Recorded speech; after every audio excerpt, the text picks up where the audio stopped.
বিয়ের প্রথম রাতে ঘরে ঢোকার সঙ্গে সঙ্গে আমার নববিবাহিতা স্ত্রী সরাসরি আমার চোখের দিকে চেয়ে বলল, আমি সৌভিককে ভালোবাসি। যে কোনো পুরুষ মানুষ এতে চমকে উঠবে, কিন্তু আমি চমকালাম না, কারণ পুরো ঘটনাটাই আমি জানি।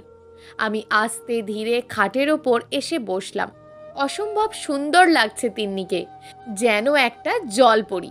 কিন্তু তিন্নির মুখ চোখ একদম কঠোর হয়ে আছে। আপনি কি বুঝতে পেরেছেন আমি কি বলেছি? হ্যাঁ, বুঝেছি, আমি সংক্ষিপ্তে উত্তর দিলাম। আমি 1.5 বছর প্রায় পাগলের মতন ছিলাম। এই খবর কি আপনি জানেন? বিয়ের আগে আপনার সাথে আমাকে একা কথা বলতে দেওয়া হয়নি, এমনকি ফোন নাম্বার পর্যন্ত পাইনি, যার কারণে কথাগুলো আপনাকে জানাতে পারিনি। এখন তো সুস্থ, তাহলে আর সমস্যা কি? তিন্নি খানিকটা কৌতূহলী চোখে আমার দিকে তাকিয়ে থাকলো। এমনিতেই সারাদিন অনেক ধকল গেছে, তুমি বরং ফ্রেশ হয়ে শুয়ে পড়ো, আর রাত জাগতে হবে না। তিন্নি অপলক দৃষ্টিতে আমার দিকে তাকিয়ে আছে। আমি তার কৌতূহল বুঝতে পেরে বললাম, আমাদের জীবনে অনেক সময় পড়ে আছে, আস্তে ধীরে সব কথা জানা যাবে, শোনা যাবে, বোঝাও যাবে। এখন বরং ঘুমাও, তোমার ঘুমের প্রয়োজন। কিছুক্ষণ পর ও ফ্রেশ হয়ে আমার পাশে এসে শুয়ে পড়ল। অল্প সময়ের মধ্যে বুঝতে পারলাম সে গভীর ঘুমে অচেতন। আমার ঘুম আসছে না, রাত গভীর হচ্ছে। মনে পড়ছে বছর 3 আগের কথা।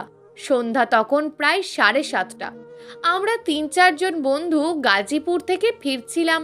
হঠাৎ রং সাইড থেকে একটা বাইক প্রচণ্ড গতিতে এসে গাড়িতে ধাক্কা দেয়। গাড়ি চালাচ্ছিলাম আমি নিজে। ঘটনাটা এত দ্রুত ঘটে যায় যে আমি পুরোপুরি স্তব্ধ হয়ে গেলাম। বন্ধুরা সমানে বলে চলল দ্রুত পালিয়ে যেতে। ওদের কথা মতো আমি প্রায় 2-3 মিনিট পাগলের মতন গাড়ি চালিয়ে সামনে গেলাম, কিন্তু তারপর যেন বিবেক জাগ্রত হলো, আবার গাড়ি ঘুরিয়ে পেছনে এলাম। বন্ধুরা গালিগালাজ করতে লাগলো, বিপদে ফেঁসে যাব, থানা পুলিশ হবে, হাবিজাবি আরও অনেক কিছু। শেষ পর্যন্ত আবার ওরাই সাহায্য করলো। বাইকে একটি মেয়ে আর একটি ছেলে ছিল। হ্যাঁ, ওই মেয়েটি তিন্নি। আমরা হাসপাতাল পর্যন্ত নিয়ে গেলাম, কিন্তু সত্যি বলতে কি, আমি তখন অনেক ভয় পাচ্ছিলাম। কেউ কোনো কথা শুনবে না যে বাইকটি রং সাইডে ছিল এবং প্রচণ্ড গতিতে আমার গাড়িতে ধাক্কা দিয়েছে। আমি মোটেই ধাক্কা দিই নাই। তাই বন্ধুদের কথা অনুযায়ী হাসপাতাল গেটের সামনে কোনো মতে ফেলে চোরের মতন পালিয়ে এলাম। পরের দিন সকালে বিক্ষুব্ধ মন নিয়ে খানিকটা লুকোচুরি করে হাসপাতালে গেলাম খবর নিতে। একাই গেলাম, আর কাউকে সাথে নিইনি।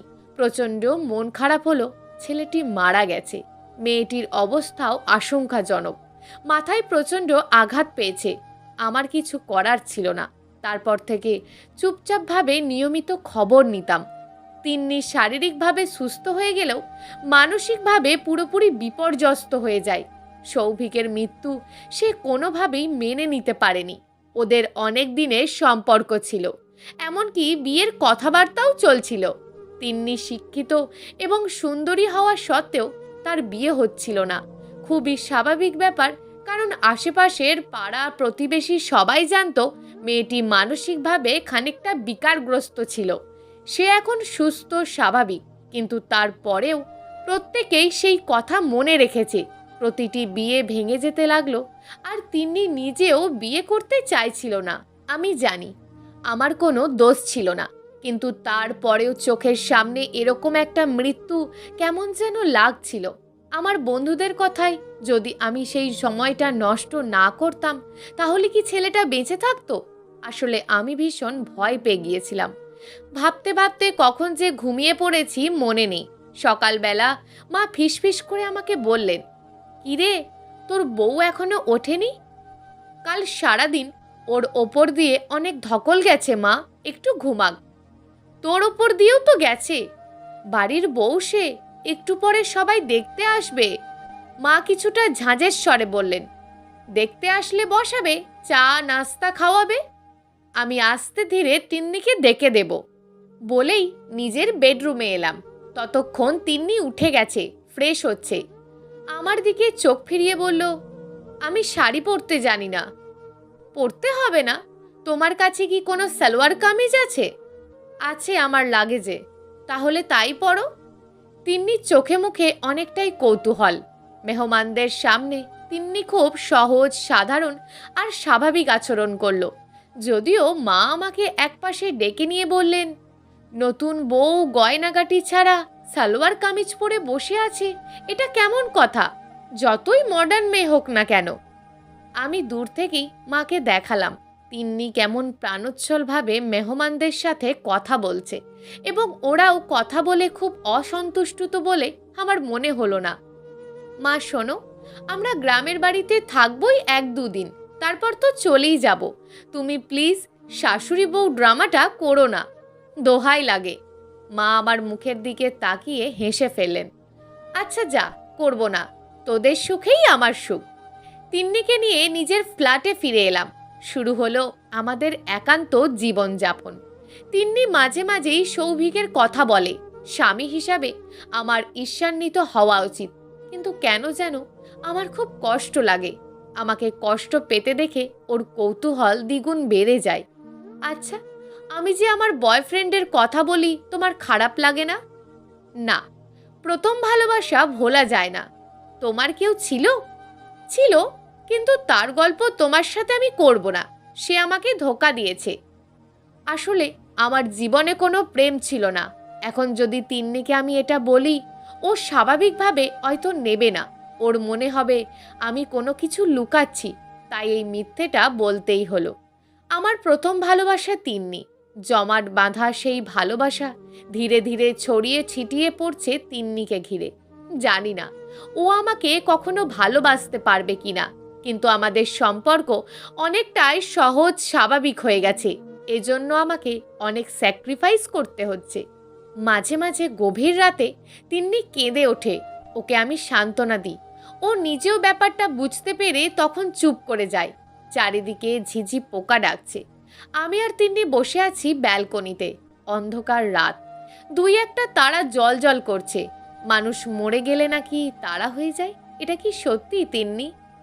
জানি না, তবে মরে যাওয়ার পরে আফসোস করার চেয়ে পাশে বসে থাকা মানুষটিকে গুরুত্ব দেওয়া বোধহয় জীবনে বেশি মূল্যবান। আমি তিন্নির দিকে তাকালাম।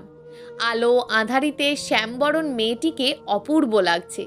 তিন্নি একটু করে হেসে আমার কাঁধে মাথা রাখলো।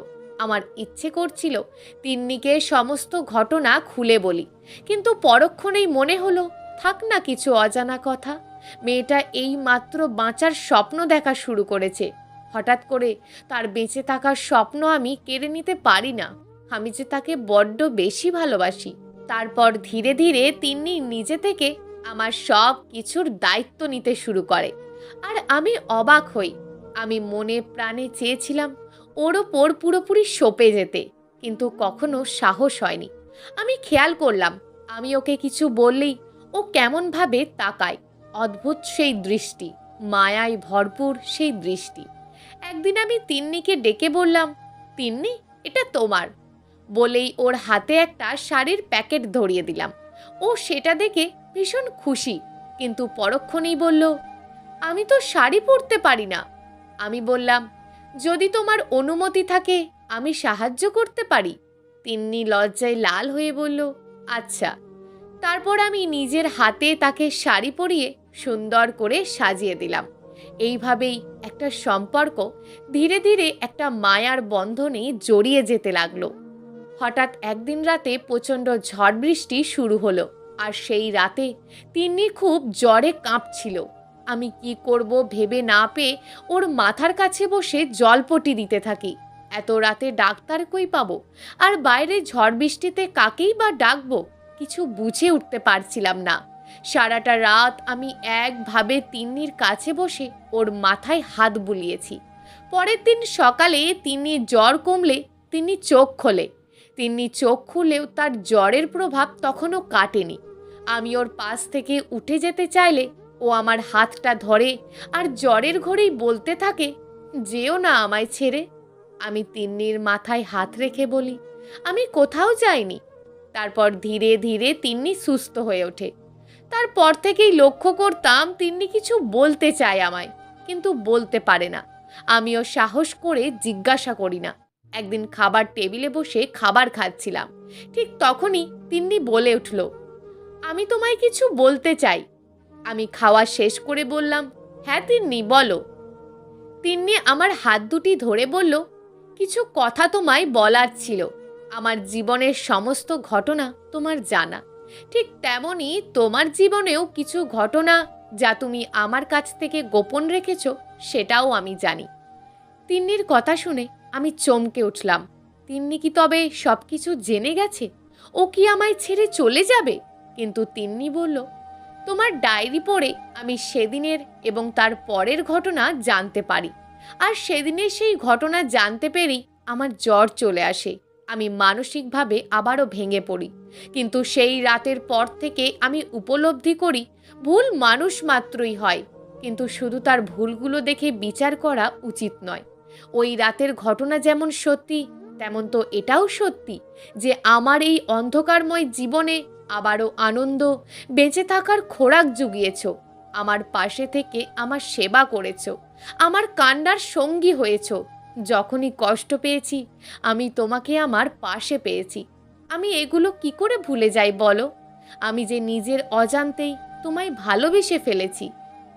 তিন্নির কথা শুনে আমার এতদিন ধরে চেপে রাখা বুকের পাথরটা নেমে গেল। আমি তিন্নিকে বুকে জড়িয়ে ধরে বললাম, ভালোবাসি তিন্নি।